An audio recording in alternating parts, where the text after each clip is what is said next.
thing again. One moment, I'm just going to do some more on that because I quite like that. So I'm just going to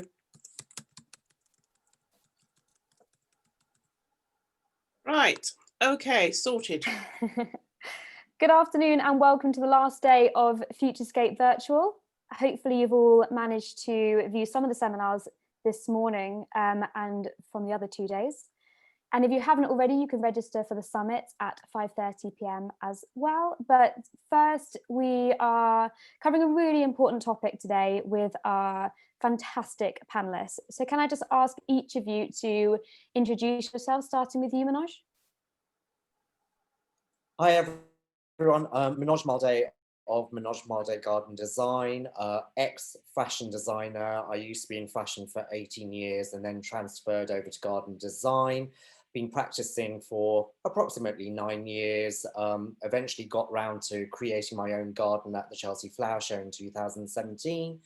I also do public speaking, and I've started doing a little bit of television work recently as well, which I'm loving. Fantastic.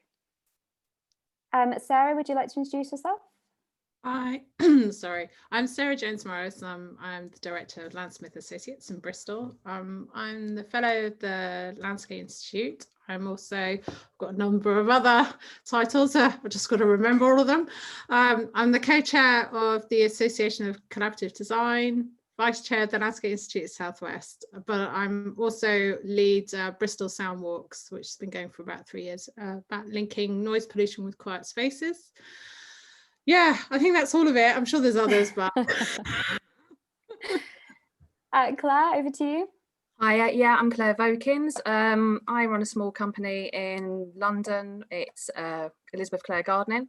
We focus on post-build nurturing and caring for your garden, chemical-free, machinery-free as possible, with a big focus on biodiversity, getting nature back into the garden and letting nature do the work.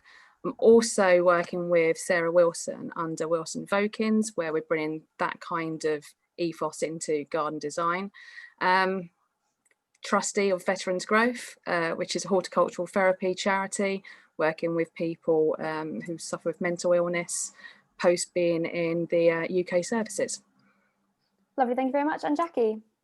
Right, and Sarah mentioned about noise pollution. I do apologise, we've got a roof outside at the moment. So anyway, my name's Jacquie Felix-Mitchell. I run Oasis Garden Design in Devon. For over 25 years, I worked in PR and communications for a variety of different organisations. I was also a radio presenter for the BBC at one point. I retrained as a garden designer 3 years ago, loving it. I've had an interesting range of clients, from small cottage gardens to sort of gardens based, belonging to large Victorian villas. As well as garden design, I do an awful lot of talks and presentations, and like many of us have started doing virtual talks and presentations as well as doing some virtual garden design, which is something which a lot of us have started doing for the first time this year. I'm very pleased to be part of the panel and to talk about diversity in all her forms. Absolutely, and it's great to have quite a diverse panel in terms of your experience and backgrounds as well. So I suppose to kick it off, why is it so important to address diversity in the industry? I mean, what are the benefits, of having a diverse workforce? Manoj, did you want to kick us off? Yeah, well, it's funny because I actually was looking at these questions yesterday and I thought, well, do you know what? Let's turn that question on its head. What are the benefits of not having a diverse workforce? Well, basically, there are none. Would we not be better off creating a richer workforce through engaging with and having people from different backgrounds, traditions, cultural heritage, working within our organizations and industry as a whole? Maybe that way we might be able to bring different work ethics and different practices into our organizations and therefore into the industry. Yeah, absolutely. Sarah, did you want to add to that? I was just going to say that, I mean, just as you were saying that, there's only benefits, because what I find interesting is that we talk about lack of biodiversity, but it's the same way that we talk about lack of diversity as well. And they have the same benefits, because if you think about it holistically, you have to have diversity for a habitat and nature to survive. And we are nature, we are humans, we are part of nature. So for that, it's imperative in terms of future of just humans in general to have diversity. It's critical for the habitats of our cities and the rural countryside and beyond. It's a really lovely way to put it. Jacquie and Claire, did you have something to add on that as well? Yes, indeed. We talked about the biodiversity of nature, and we also, to tie on to that, many people, especially if they garden, know that hybrid vigor produces a stronger plant.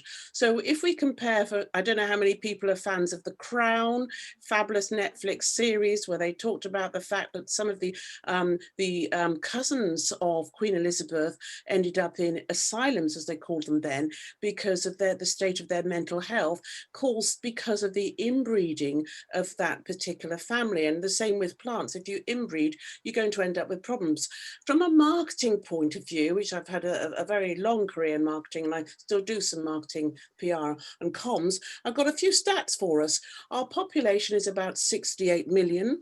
87% of that population is described as white, 2% described as Black, Afro-Caribbean, and also 2%, another 2% Asian, and another 2% Indian. So what I'm trying to say is, if you don't represent all parts of your country, you could be missing out on some quite lucrative, some business there. So that's quite important.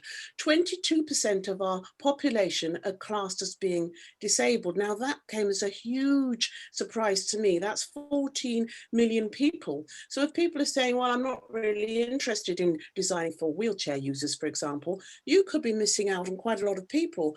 And then of course, there's the LGBT community, which represents 2% of our population. So if one of the things you're doing when you're designing, you meet with your client, you talk about them, you talk about their lifestyle, who lives in the house and what's important to them, who will be looking after their garden. So if you're not aware of diversity as well, you're not going to be able to design the best possible space for that client. So just purely from a business point of view, putting aside the sort of ethics of it, diversity is crucial. Yeah, it's a great way to put it, actually, because sometimes it does take looking at it from a business perspective as well. Unfortunately, Claire, did you have something to add as well? I think it's just about being covered by everybody else. I'm sitting here ticking off my list of all the things that I've said. Just coming back really to having a diverse workforce, you're going to bring in different levels of experience and education, creativity as well.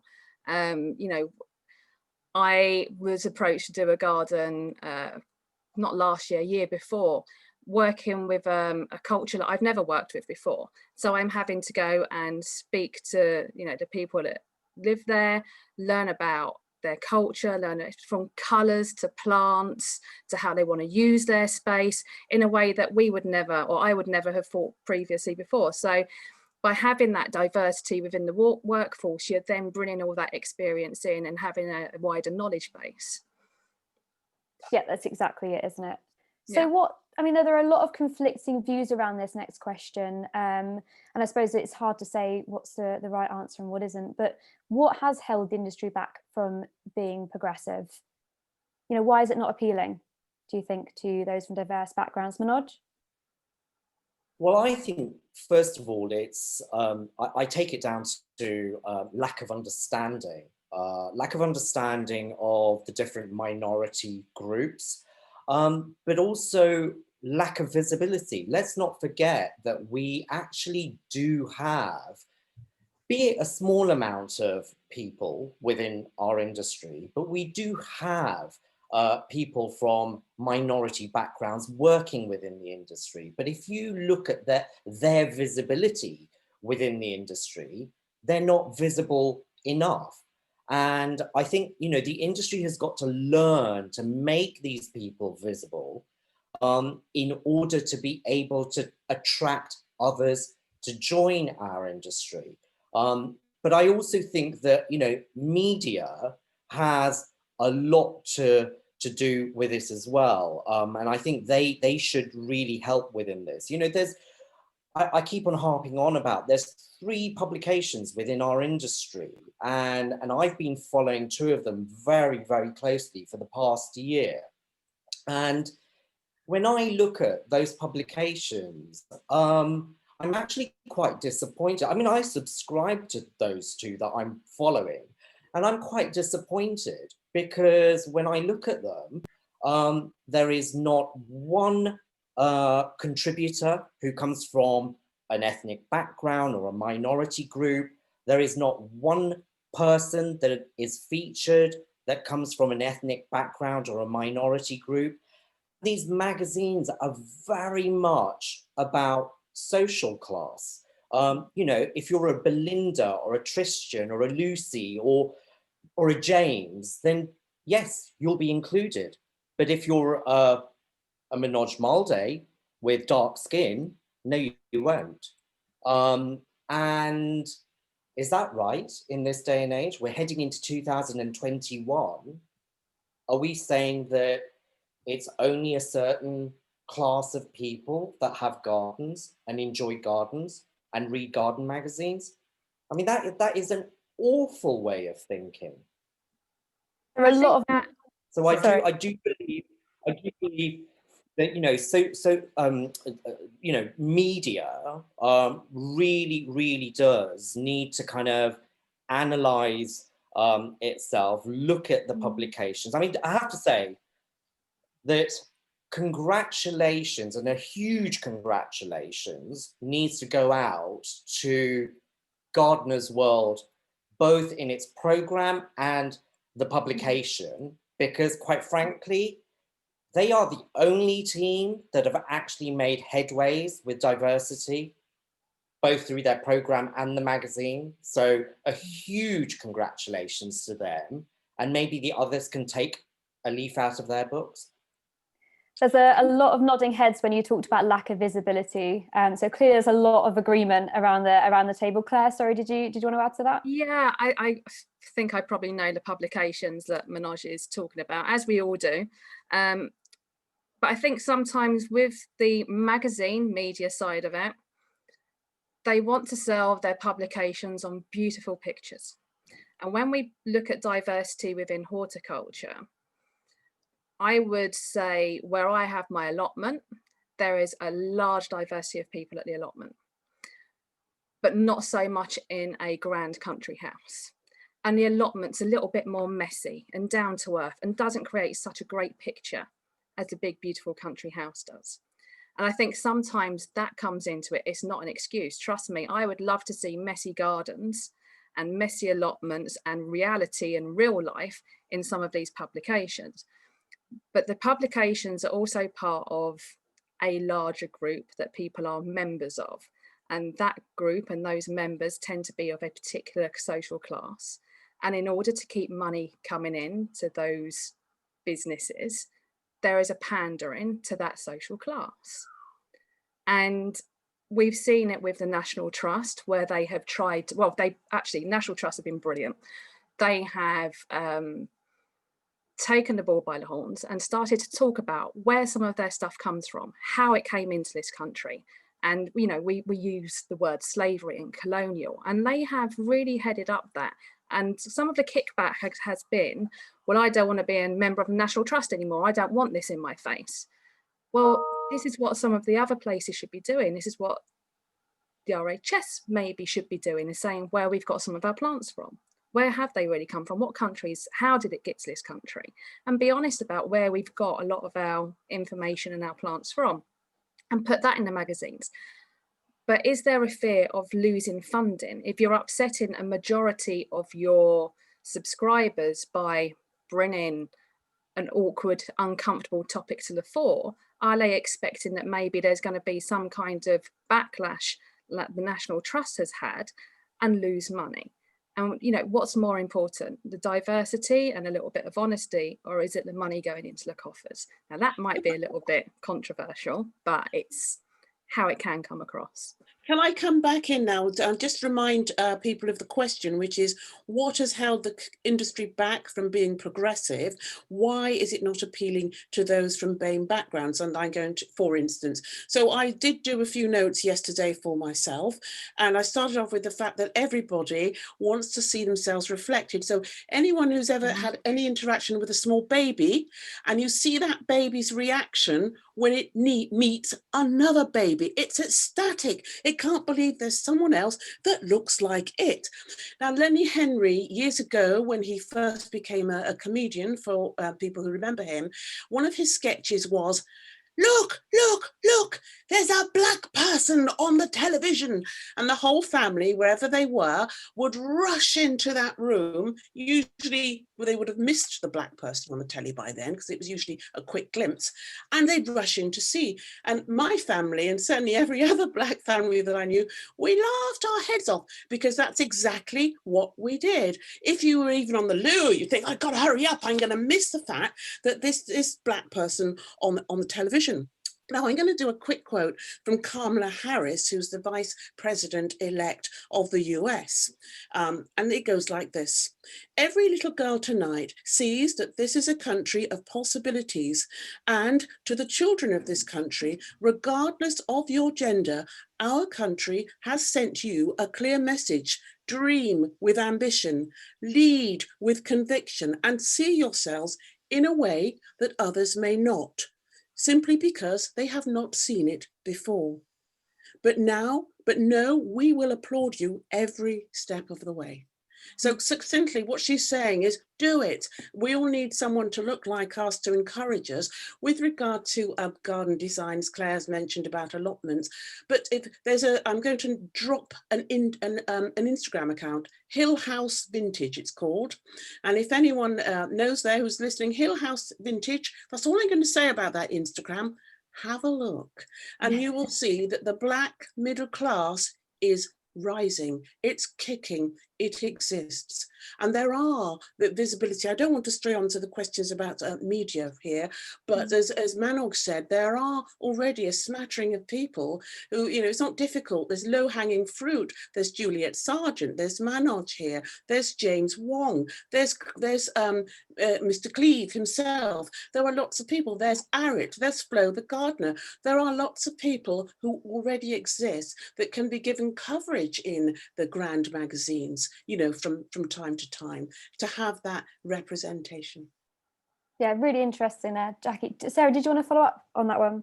Yeah, I just think this term invisible is really interesting, because there's a great book called Invisible Women, and it's by Cristina Criado Perez. And one of the issues is around data. I mean, the reality is the majority of research, data, background thinking is based predominantly on white male. So it may seem like a small aspect and overlooked, but when you think about it from a small scale, it would be like the height of a shelf. So the most sort of shelves are put up to the height of a male, average male height, but actually has bigger aspects as well. And that is to do with things like safety. So most safety of cars is based on male anatomy, which is very different to female. So I think there's a really big question about what you're basing your business thinking, your business management, your designs, everything. What is it being based on? Because there's some really big questions out there. You know, 51% or 50%, I think it is, of the global population are women, yet we are invisible in some ways in the way that things are developed. Yeah, I think that's so interesting. It leads quite nicely on in some ways to my next question, which is, what can businesses do to change this? You know, what can they take into account, and how can they make it clear that they actually do support diversity for those who are looking for employment with them? Manoj? Well, I think the thing is, what I would like to see is, first of all, as I said before, increase of visibility for people from minority backgrounds, but also it's the encouragement, you know, encourage those people that who do want to enter the industry. And when I say encourage, I'm not, you know, I'm talking about improving employment practices, making it a level playing field, and actually giving them the opportunities. And when I say giving them the opportunities, it shouldn't be about ticking boxes, because if you're ticking boxes, you're doing it for the wrong reason. It should be about encouraging those people to, send them on courses so that they get that opportunity of learning and actually then climbing up the ladder. Adrian, who's actually here in the audience today, has had exactly those opportunities, and look at how far he's got. And if one company can do it, then actually we can all do it. So therefore, I think we need to encourage people by saying, come, here's an opportunity. We will train you. We will help you to climb that ladder. And only by doing that are we going to encourage people. It's got to be positive vibes here. If we're never going to show that positivity, then these people, why would these people want to join our organisation? Yeah. Can I come in? Yes, please, Claire. So I've sort of come from the same point of view as Manoj, and the original question is, what can businesses do to change this? And I actually think it goes higher. It goes, what can the industry do to change this? And this isn't just about BAME and women and LGBT. This is about everybody. It's about encouraging anybody into the industry who wants to work in it. And sometimes we need to try and put the focus back onto why this industry is so important and what people can get out of it, what they can put into it, and what we do is important. And I don't necessarily mean garden design, gardening, but horticulture as a whole. We produce food. People need to eat. Computers aren't going to keep us alive. And we need the government to take that on a little bit more seriously. And I know they are beginning to via roundtable conversations and apprenticeships. But it's also bringing the industry up a level to make people think it's also a financially viable career. You know, if you're in the classroom and you're being told, well, you're going to go and make £30,000 a year if you go into tech, but you're only going to make £17,000 a year if you go into gardening, because we are all going to start at the bottom, then the brain is automatically going to send anybody generally into the higher level, higher paid job, because it's at that point, it's about how much money can I make to live, to get a house, to have that life, regardless of where you come from and who you are. So I think we need to start with that. Going then on to businesses themselves. I was on a talk a couple of months back, and I know Jacquie was on that chat as well with Cityscapes and Daryl. And one of the things that came up, which I found quite interesting, was some of the smaller businesses. And I come from a bit of a corporate background and very much public sector. So we had to behave in a particular way. Whereas in private sector, you sort of don't have to. We would have to have mission statements, we would have education, we would have courses in diversity, and that doesn't happen in private sector. And someone came up with a question, which to start off with was quite funny, but it was a very serious point that, you know, imagine I had someone come to work who used to be a man and now they are transitioning and they turn up to work in a skirt. What do I do about that? And they were looking at that from a cultural point of view, when in fact it isn't. It's just a health and safety point of view. You don't go running around digging stuff up and using machinery necessarily in a skirt, because it's going to get caught up in the machinery. And there's a lack of, within contracts, you know, employment law within the private sector that says you have to provide people with a safe working space, that they are treated equally. Now, in public sector, that's in my 30-page contract. And some people haven't even got that in their contracts with like their smaller businesses. But if the business owners don't understand why that's an important thing to put into the contract, then someone may not feel they're coming to a safe space, that they can go and speak to somebody, that they've got some sort of law behind them to protect them if there's a problem at work. And that has to come from CPD. We have to educate ourselves on why we need that and how it's going to help and create a safe space for everyone to come and do the work. I know that's sort of maybe gone a little bit off topic, but I think it's necessary.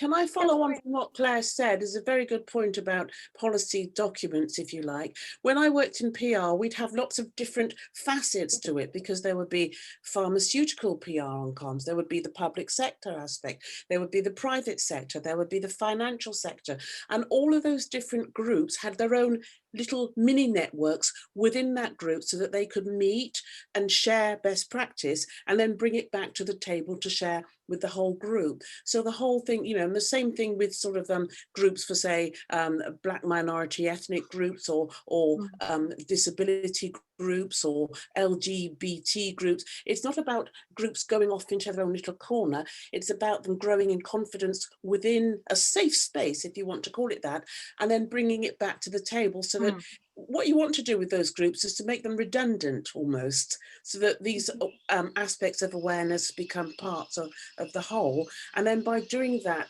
this industry would become more diverse. Sarah, it was Claire also talked about horticulture and the importance of food. I'm actually quite amazed how irrelevant people seem to think food is, and yet without it, we would all die. It's totally overlooked that we need to grow things so that we can eat and so that we can live. So therefore, there needs to be a massive communications campaign to raise awareness of the importance of the horticultural industry. And by doing that, you're therefore going to raise awareness through a range of diverse groups, and to help and encourage people from all sectors of the community to be involved in horticulture and not to be frightened. My daughter said to me today, I did a fantastic Zoom call with a gardening group last night. It went really well. They felt they'd had a masterclass in not just garden design, but also in presentation. And she messaged me today, and she's actually quite a cool chicken. She's quite impressive in her own industry of the National Health Service. But she said, "Thank you, Mum, because you encouraged me to be brave." And I'm talking, and so what I'm leading on to is about role models, about mentors. Why don't we mentor each other? Juliet Sargent, I have to say, has been a real mentor to me. She has put the ladder down rather than pulling it up. And there is a danger sometimes that people feel, oh, I don't want to talk to another Black person because, oh God, they might think I'm Black, or I'm a wheelchair user. You know, it's about sharing. And that's by sharing, we all grow, the whole industry. Can I just pick up on a point, and I completely agree with Claire on the fact that I actually think that, you know, at government level our industry is not taken seriously enough. But I also think that at secondary education level, how many students get the opportunity to take landscape architecture or garden design or landscape construction as a career? I have many times brought this up, where I remember going into a school, having a chat with the headmaster. He was showing me around the landscape areas of the school because he wanted me to do some work. And in one swift sentence, he insulted my whole industry by saying, "Oh, and that's the little area that we keep for those people who are not so academic." So he not only did he insult me, and may I add that I've actually done a master's degree, I'm not thick, but actually, you know, he's insulted the whole industry. You know, we have to think about maths, we have to think about science, we have to think about creativity, we have to think about everything. So is he trying to imply that our industry is thick? Because we're certainly not thick.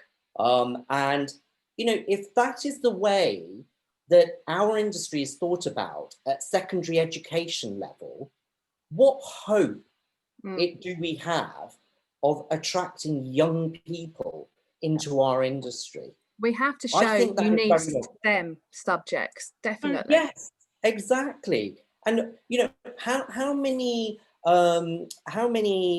career advisors actually ever put in front of students that, do you know, you can become a scientist in the horticultural industry, you can work for Q, you can become a landscape architect, you can actually one day have your own company and build these incredible gardens.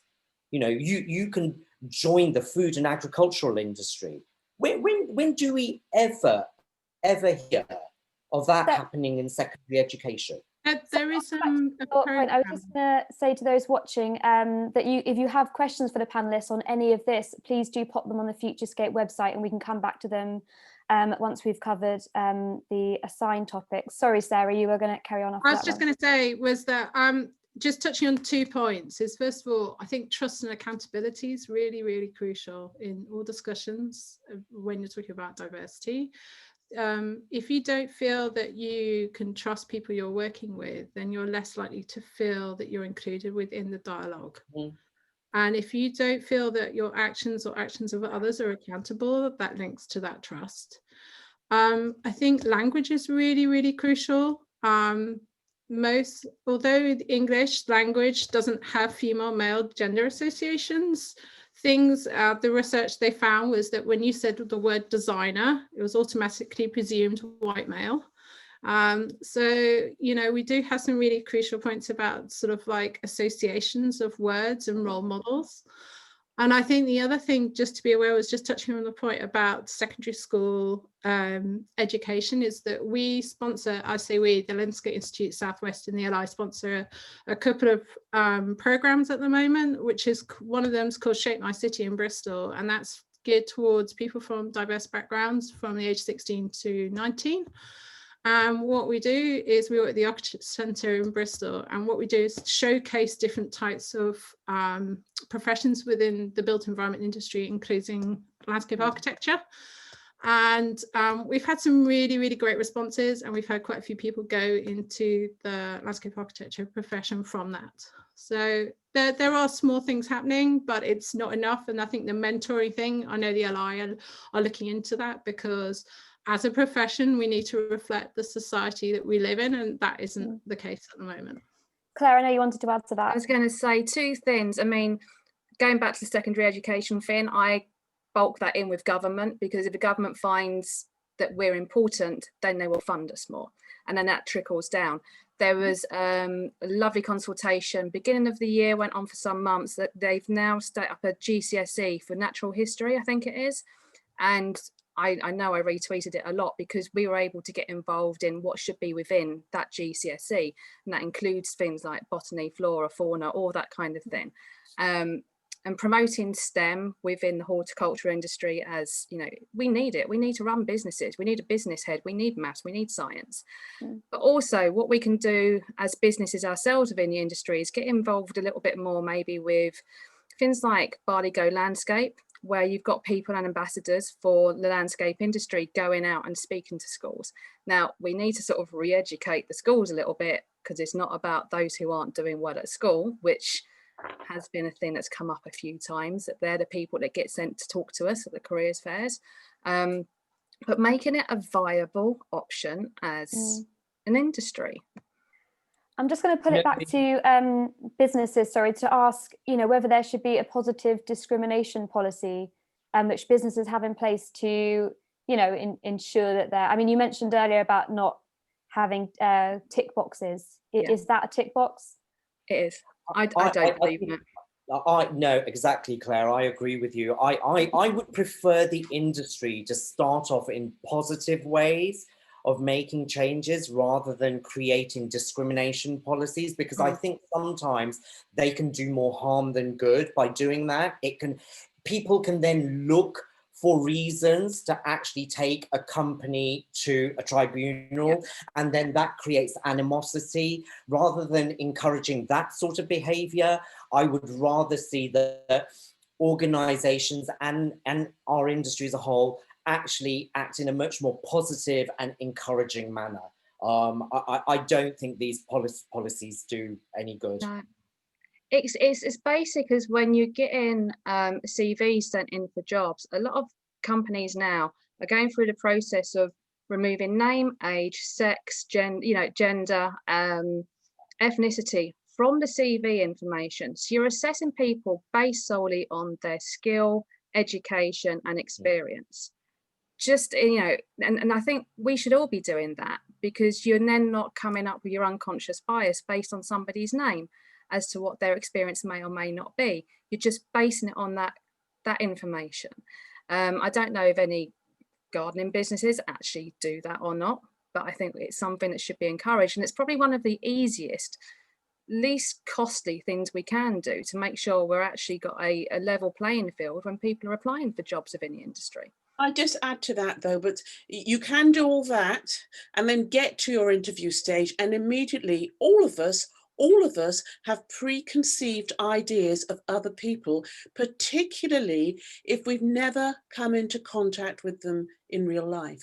So a particular newspaper, who I will not name, is rather reactionary. It tends to aim itself at women. Hopefully it starts with D and ends with M. And if you are a person who tends to read that newspaper, I'm not going to blame readers of that paper, and I certainly don't want to offend anyone, but it will become as no surprise if those people read what's in that paper and they've never come across a particular person. So there is a rather wonderful film, it's quite old now, it's called Hairspray, and in it a lady ends up in the wrong part of town in downtown America, and she finds herself surrounded by lots of people with brown and black faces. She grabs onto her handbag for all she's worth, and people are walking by thinking, is she okay? And one person accidentally bumps into her and she says, take it, take all my money, but whatever you do, don't hurt me. Now, she isn't necessarily a bad woman, she just hasn't had exposure to different people. So yes, it's important to remove names from CVs so that hopefully when you get before that person, they can see what you've done and they don't come up with the sort of comments that I had as a child, or says, well, I don't really see you as black, you're just my friend. Which can be seen as positive or negative, as in, I've removed that, I see you as a person. That's the positive aspect of it. But in an interview situation, people might think, oh my God, it's a black person. Then all they can see is all the associations they've ever had with a black person or a wheelchair user. Now, we focused a lot on colour in this talk, but I actually imagine those who are perhaps wheelchair users or have other disabilities will be jumping up and down thinking, hang on a minute, I've become invisible yet again. So for example, when you're doing your design course, they talk about pathways, and Sarah's far more expert at this than me, you know, that a path should be at least 2 meters wide, so that if you are in a pram or a wheelchair, or you're walking with someone in a wheelchair, they can access that garden as well. When you're designing, thinking about what level the slope should be at, so that if you are in a wheeled vehicle, you're not going to suddenly career into the tree at the bottom of the pathway. So there's all those sort of things, just getting it as part of the psyche every day, a visibility, so that people can catch themselves. And I'm just as guilty as the next person of having particular viewpoints. I remember seeing there was a play on in my neighbourhood about some gay chaps, and I immediately turned around to my husband and said, oh, I think Mark and Rob would love this. I thought, hang on a minute, why would they love it? Just because they happen to be gay? They have other aspects to their personality and their lives. So it's all about where people don't have the opportunity to interact with different groups, to give them that opportunity, which comes down to training. It also comes down to, touched on. I was going to say, it also comes down to, we have, and I love it and hate it, social media. And there are some amazing accounts that I have started to follow, especially this year, to put myself in front of people that I wouldn't normally come across within my day job or my normal life, and understanding life from their point of view, whether that's people using wheelchairs, whether they're black, even what kind of gardening they do. I mean, sometimes we can go, oh, I don't want to do that style of gardening. But, you know, let's just have a little bit of everything, and putting yourself into a place where you're learning about something that you don't know about. Follow people who aren't in your echo chamber. Use social media that way, just to get a little bit more of a broader experience in life. And you can take that into your work as well. Sarah, you wanted to add? Yeah, I was just going to say, I do agree with Jackie. I think that the idea of having the CVs as sort of like concentrating on experience rather than gender and name and cultural background to an extent, but remember also that, you know, they do have to go through interview, they do have to work with those people afterwards. It's only one step, and I think actually that is a really it's a really interesting question about, are you then making it invisible or visible? I think there's a really complex questions, and I don't think you can provide the answer to that yet. But I think that the one thing I was going to say was, this is about learning, and it's personal learning as well. It can't be just asking people from minority backgrounds, you tell me. You have to seek that information yourself. It's part of your experience and development as a person in sort of informing yourself. But I think also it's touching on this point, what I was saying before, in that learning, there's a couple of things that I think are really interesting from a design perspective too. Like, for example, in Vienna, they just asked the community what was missing from parks and spaces, and they found that young girls in primary school age probably do not go out and use the parks very much. And the reason they don't is because they didn't feel they were invited to use them, because they were very big open spaces and they were dominated by a lot of boys, and so they didn't feel invited to play on those grounds. So they changed the designs to make them into smaller spaces. They did allow, the bigger games as well. But they also found that when there was enclosed sports areas, that they decided to widen the entrances of those sports areas and provide 2 access points rather than just 1, because they felt intimidated going into an enclosed area with only 1 access point. Now, that is from the data they collected to inform their future designs of public parks. And the precursor to that is that then you have more girls going out to play and feeling confident to do that. So I just think that it's I think we're all on a learning path, shall we say, but I think it's as much self-learning as it is anything else. And we've had a question from someone watching. Mentioned about mentors earlier. Jacquie and Manoj, you kind of touched on this, and they've asked, how do we get mentors to come forward in the industry? Ask them, will you be a mentor? And also it's about some kind of self-responsibility as well, having the balls, if I can say that, to approach somebody. Will you be my mentor? And also, those people like Manoj, who I had a lovely chat with yesterday, who said to me afterwards, oh, we must keep in touch. That's an example of putting down the ladder. So it's coming forward, because by helping each other, we're helping ourselves. So, it could be that industry organizations can say, right, okay, who have we got who is an X type of person or a Y type of person?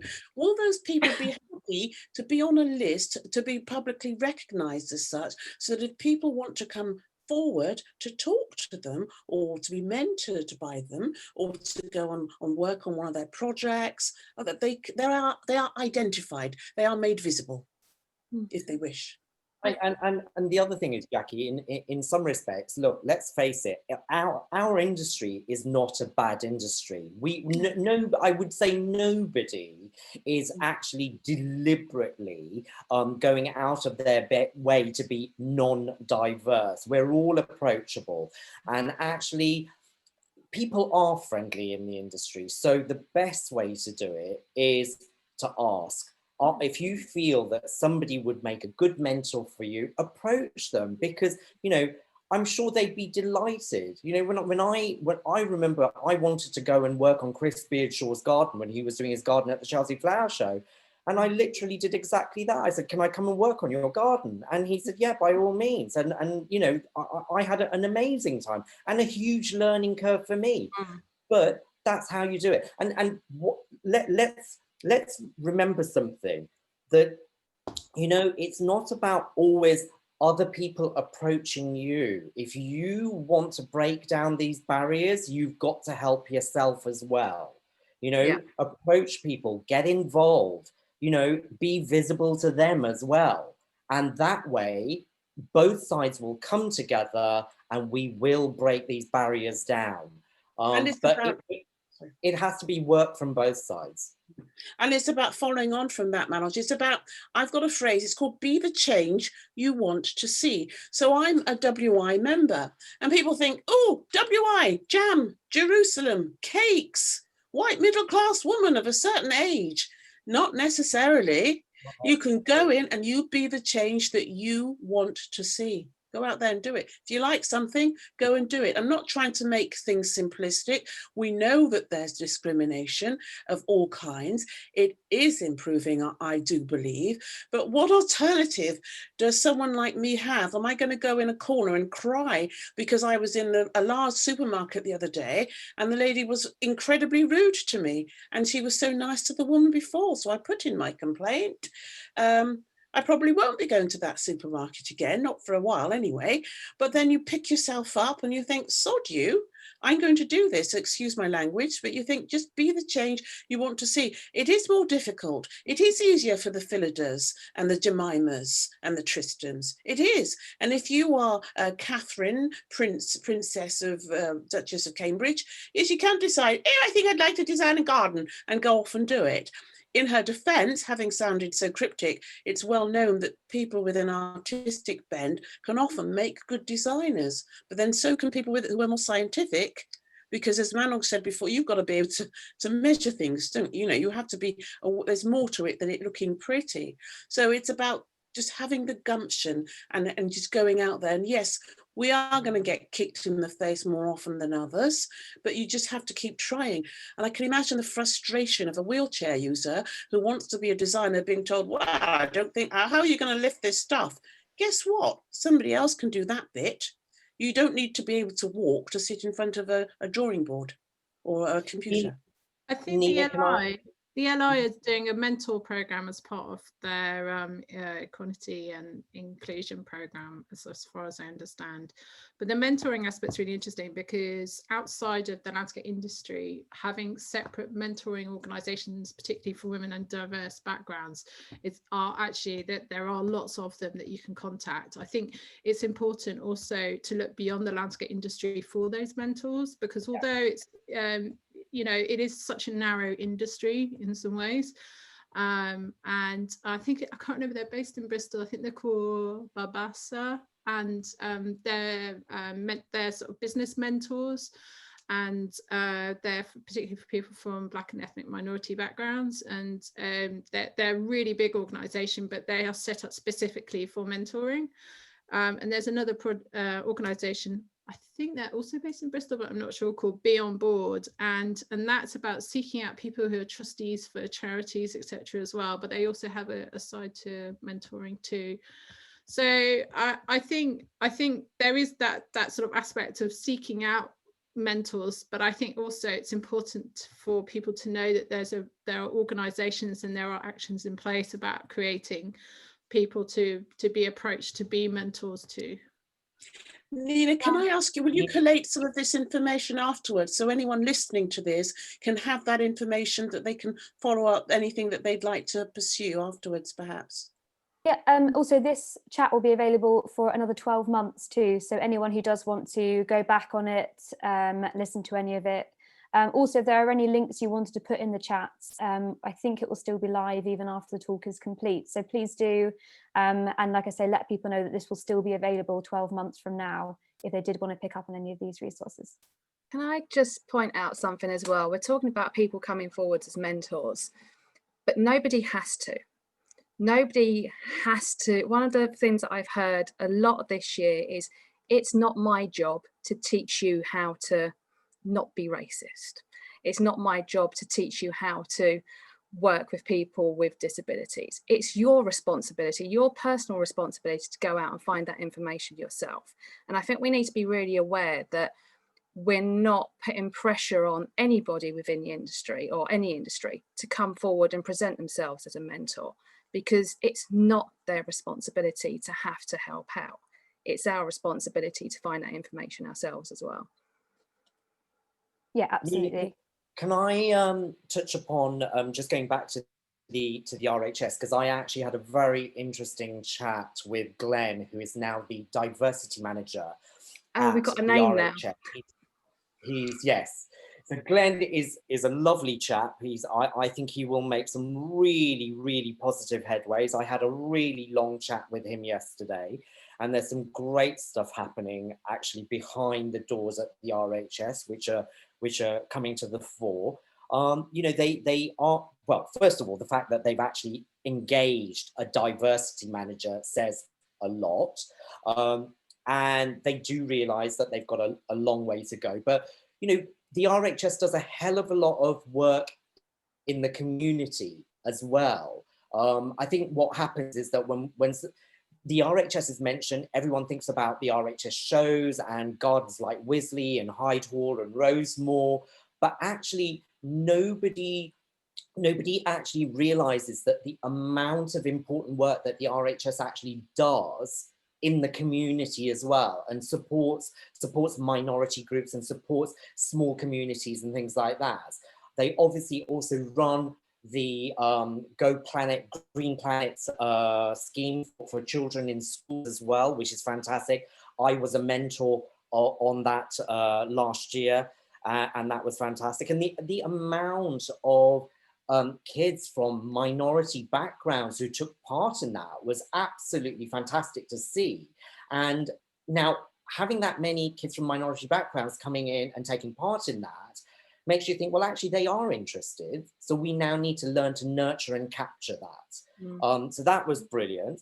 They are also looking at ways of attracting people from ethnic backgrounds, minority backgrounds to their gardens as well, and not just through, you know, your long herbaceous borders and your rose garden and all of that, but they're actually thinking, you know, allotment gardens, vegetables. So let's start growing vegetables and things like that that can connect with these people. You know, look at things like bitter gourd and you know, what are these people cooking? What do they use?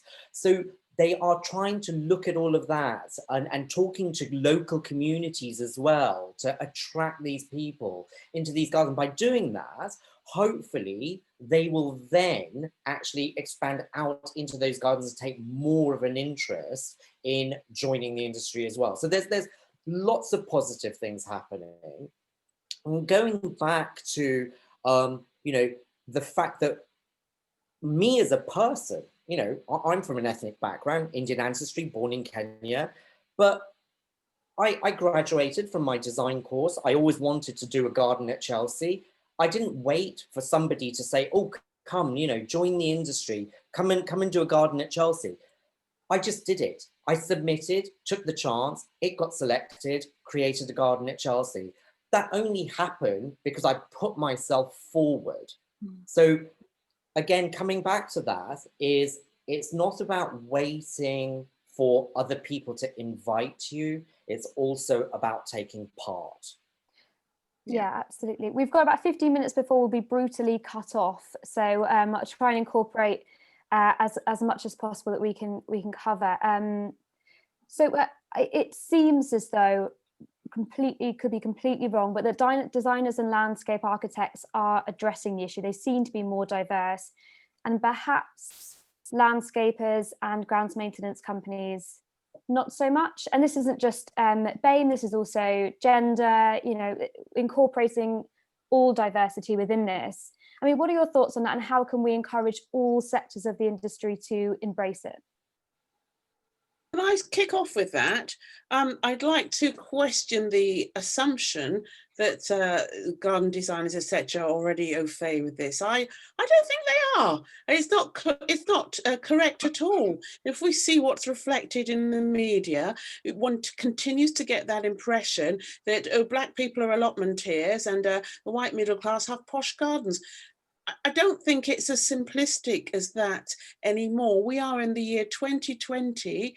There are lots of people who are the children of immigrants who are knocking on retirement, who have inherited from the parents who bought the little house in Peckham and can't believe how much money it's made and have gone off to different parts of the country, who have their own gardens that they've designed. So I'm not sure if garden design, you know, if we can be as blanket as saying one part of the industry has got it and the other has not. I question the question really, if you like. Yeah, really interesting point. Claire, did you have something to add to that? I think it does all go back originally to making the industry something that everybody wants to come into, regardless of what part of the industry it is. You know, we can look at the RHS shows and the builds and the visitors and who's working on the builds. And, you know, maybe 10 years ago, you may be lucky to find maybe one black person working on a build. Well, guess what? There's far more people doing it now. You know, it is a change that is gradually happening, but it's not necessarily going to be happening overnight. And it's not our generation that it's going to be happening for. It's bringing people up through, and it'll be over time, over the next 10 years, 15 years, 20 years, that we start to see a far more balanced industry. But that will only happen if the industry is reflective, welcoming, and, I hate to say it, a financially viable option. A lot of people come into this industry, whether it's as a gardener or a designer, we're career changers. I'm a career changer. Jackie's a career changer. Manoj is a career changer. And that's because we've got ourselves into a position where, not so great at the moment, but at the time we made that career change, we had a little bit behind us that we could take a hit in how much we might be earning, because actually we choose to be in this industry. It's not the industry that we go to because we weren't good at anything else. It's because we've chosen to do this, and we know we may get paid a little bit less, but that shouldn't be it. It shouldn't be people of an older age coming into the industry. It should be young people should want to come into the industry and make it their goal to do that, because they know they're going to have a good career, something that they can progress in, earn good money in. That's what we should be doing. Sarah, did you want to add to that? I think Claire's... Sorry. Sorry, I was saying, I think Claire's touched on a point there, Nina, because, you know, when I come from an Indian background, and generally parents want their kids to become a doctor or an accountant or a lawyer. Yeah. You know, my dad was mortified when I said I'm going into fashion. He eventually learned to live with it, but, you know, initially he was quite disappointed. My other two brothers, one's a pharmacist and one's an accountant. So for me to come along and say I'm going to become a fashion designer was like, oh my God, what's happened to you?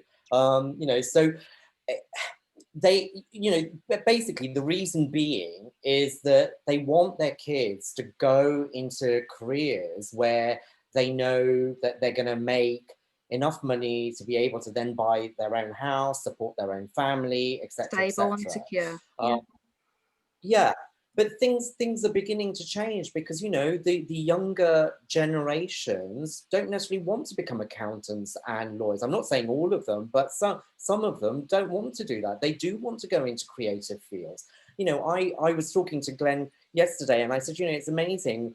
From my Instagram account, I'm getting young Indian, young adults, shall I say, sending me private messages. Oh, how do I prune my roses? Can I send you some photos? Now, why are they doing that privately?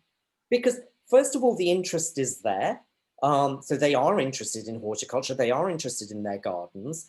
But actually, why are they doing that privately? Is it because they feel that they are not welcome within the industry? So that is the bit that needs to change. And how do we change that? By making the people that are already in the industry a little bit more visible to them. We have to create a normality without having tokenism. It has to be normal, simple as that. Yeah. It's not about black, white, gay, woman, wheelchair user, transgender. It's about people. Gardens are about people. So Claire's absolutely right in saying it all just needs to be normalized. Sarah, you're going to say something. I've lost track of thought. I'm sorry, I'm listening so much. I'm like, no, I think that what I was going to touch upon was the fact that in terms of it's back to this classics of perceptions. and challenging those perceptions. I think the big thing that I think is changing with the younger generation is that climate change and biodiversity emergency declarations are having a big impact on that younger generation. It really is, on a massive spectrum of people. And I do think that the value of nature, and interestingly, this lockdown, I personally think, has had a big impact on people, particularly children and people from ethnic minority background, who have been hit harder than anyone else as a population. And I think that is changing people's mindsets. And I think that in terms of actually building and creating and contractors and workmen, in terms of diverse workforce, I think there's a long way to go. But to be honest, there's a massive lack of skills in the industry per se anyway. And I think that, you know, that in itself is a challenge. But so I think, yeah, I think back to challenging perceptions, I think people are seeing value in nature. I think people are realizing that to do that, it is hard work, and you need to be not just there sort of thinking ideas about it, but actually how you deliver that as well. Yeah, absolutely. We haven't got too much longer left, and I can see people putting comments on the Zoom, but unfortunately those will disappear when the Zoom ends. But if you put them on the chat on the FutureScape website, they will stay around. So please do put them on there so everyone can access them after this.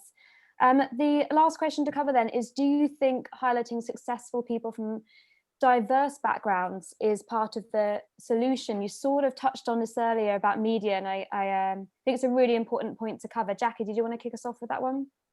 Yes, coming from a media background, absolutely is the simple answer to that.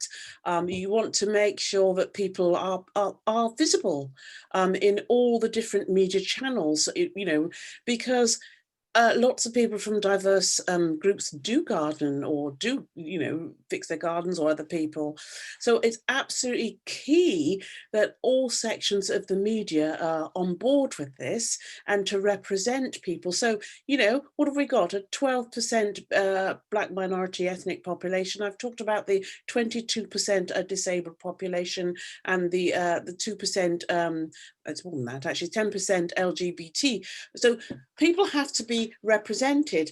Manoj mentioned Gardeners World, who've been very good with some of their presenters, people who just happen to be presenting, who happen to be of a particular colour or happen to be a wheelchair user. One of the little video clips they used this year of people sending in videos was of a man with a daughter who was visually impaired, and I think she was hearing impaired as well, but the clip just showed how they'd adapted their garden so that their daughter could enjoy it.